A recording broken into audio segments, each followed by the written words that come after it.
আমরা তো চাই যে আমাদের কাছ থেকে ভাড়া নেক সরকার। আমরা হয়তো বিনা টিকিটে ভ্রমণ করতে পারছি, কিন্তু এটা আসলে সরকারের তো একটা অনেক বড় ক্ষতি হচ্ছে। তো এটা অবশ্য কর্মকর্তা থাকা উচিত ছিল। অ্যাবসলিউটলি লাস্টে অবশ্যই লস হচ্ছে। আমরা তো চাই যে আমাদের কাছ থেকে ভাড়া নেক সরকার। এটা তো অনেক বড় একটা প্রজেক্ট। আপনার যদি এইভাবে লস হয় তাহলে তো আমাদের জন্য অর্থনৈতিকভাবে অনেক ভেঙে পড়বে। এই কারণে আমরা তো আজকে কেন হচ্ছে এটা তো আমরা বুঝতেছি না, কেন এরকম সকালবেলা বের হয়ে দেখি এমআরটি পাস নিচ্ছে না, বলে আজকে ফ্রি ফ্রি।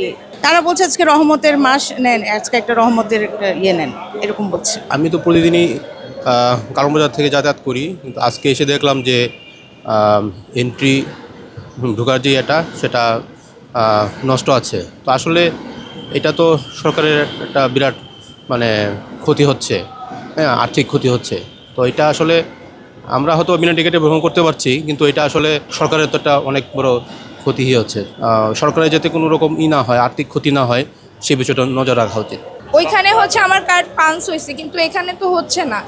তো এখন নাকি আবার জরিমানা করবে 100 টাকা। তো এটার সলিউশন কি?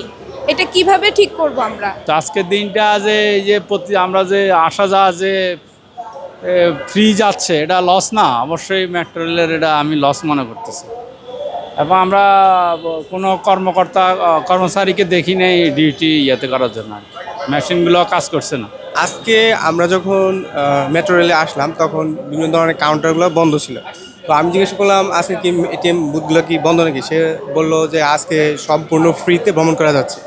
তো এটার ক্ষেত্রে আমি বলবো একদিকে রাষ্ট্রের যেমন লস হচ্ছে, ঠিক তেমনি আরেকদিকে লাভ হচ্ছে। কিভাবে? ধরেন আজকে অনেকে জানে না যে মানে টিকিট লাগবে কি লাগবে না। যারা জানতেছে যে ফ্রিতে আসা যায়, তারা কিন্তু ফ্রিতে আসতেছে, একটা মার্কেটিং হচ্ছে। এই যে অনেকেই ধরনের মেট্রো রেলে এখনও ভ্রমণ করে নাই, তারা কিন্তু আজকে ভ্রমণের একটা স্বাদ নিতে পারবে ফ্রিতে।